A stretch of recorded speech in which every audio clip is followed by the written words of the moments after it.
theory that I don't think anyone has brought up yet, though. What if this is all was a setup, though? Because if she planned on me tooing, let's say, like, because again, the guy I had him up here earlier, Charlie Dixon. So, Mister, first of all, pause. But what if this was like one big setup? Because Charlie Dixon, obviously, the guy can get stuff done, and this is the guy that was clapping Joy's cheeks allegedly. Okay, Fox One executive. What if this is one set up by Charlie though, because he knows that Joy, pretty much has him, so he has to find a way to like he doesn't get me too'd in this situation. Ah, Because yeah. think about it, like he Nip can't it in the bud before it becomes a real problem.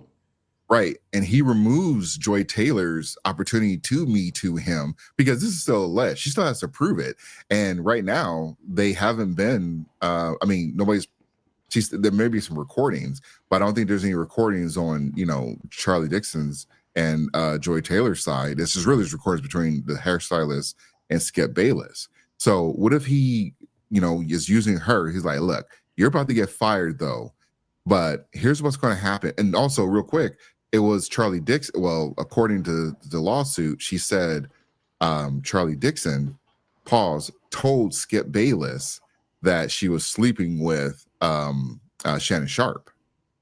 So what if they got something going on in the background where he's like, look, they're going to let you go because Skip is no longer here, but if you can help me out in this situation, you know, create this Me Too thing, slander Joy, take her off the chessboard, and then they'll probably have like some type of settlement though, because Skip doesn't even work there anymore. So I don't know what they're gonna do there. And it's gonna be hard for her to prove unless she has like, recordings and he did something over text or something. Like, unless he has something like that, I don't know how she's gonna be able to prove it. And I still don't believe Skip was going to pay 1.5 for the box. And I don't believe, even if he did offer her, she's a single mom, which I've seen that thrown around a lot too. I'm like, well, where's the father at? Like, give the kid to the father since she's such a single mom. The hairstylists, they don't make a lot of money. So she's turning out $1.5 million and she has like a cancer diagnosis. She Again, might have a little bit of a bag though. She's a celebrity hairstylist. She's not a hairstylist that's posted up on the block. right, but she's not making like crazy money like that though. And 1.5 million is going to change like people in her situation.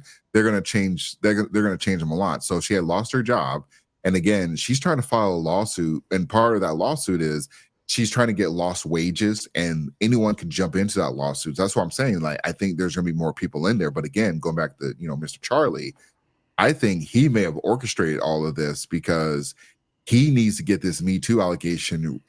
He needs to take some steam, take some heat off of it, because Joy always had that in her back pocket, and maybe they had it fallen out or something. There's no way he's going to be out of it, because if Joy had came out and said this, he'd be out of the job. He would have been fired. I know for a fact he would have been fired. That's just how that stuff goes.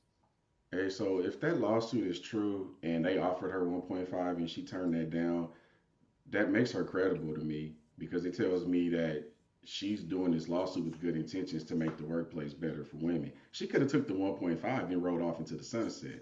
See, I feel like if she had stayed working there, because she didn't file a lawsuit till she left. So had she just stayed working there and filed the lawsuit and they fired her after the fact, then I understand that, because then it's like, retaliatory. But she didn't do that. She waited. I mean, not waited, but that's when she decided to file the lawsuits when she got fired. So maybe she got blacklisted too. Which a lot of women, you kind of find out the hard way as well too, though. You want to have these lawsuits, or you want to act like you are bigger than the show, you end up getting fired, you know, then you get Hmm. blacklisted, you can't work in the industry anymore, which we're seeing that with Jamel Hill. But again, Jamel Hill's not, it's not because of her sports takes, it's because of the whole woke crap. This takes me back to something Stephen A. said a long time ago, and I forget which podcast he said this on. And he never mentioned names, but he said in the industry that he's in, you'd be surprised. Because when we look at these women anchors in this industry, most of them aren't beautiful, even the sideline reporters. Yeah, they're all. And one thing that Stephen A. was adamant about, and he said he'd never mention names, is you'd be surprised who was getting tossed around in this industry. You'd Yeah, really be surprised. So yeah. I ain't surprised by none of this. She has good looks. She used it to get what she wanted. My issue was you kind of oppress this woman who's filing this lawsuit. So you're not a feminist. You're not a pro-black. Stop acting like you are, and just going ahead and just do what you do to get your bag like you've been doing. Yeah, and it's also interesting with the feminists. I don't know why feminists are even defending this. If you're going to believe all women, then you should believe the hairstylist. And then also, if Joy, if she went to Joy for help and Joy did nothing or just said like, "Hey, get over it," then you should really have a bigger problem with Joy Taylor. But because she's playing the black card and the woman that filed the lawsuit is not black, that's why they're coming to Joy's defense. I've seen a couple of videos where people are defending, like, it's so hard for a black woman, blah, blah, blah. This woman has ever said anything about black, in which I mean, I don't need people to say anything about black, but she sure plays a gender card. Talking about how hard it is, the positions she has to get into, and the things she has to like watch around her mouth. I bet. Yeah, when convenient. I don't trust her. We'll see what happens though. Yeah. All right. We're going to go to the next topic.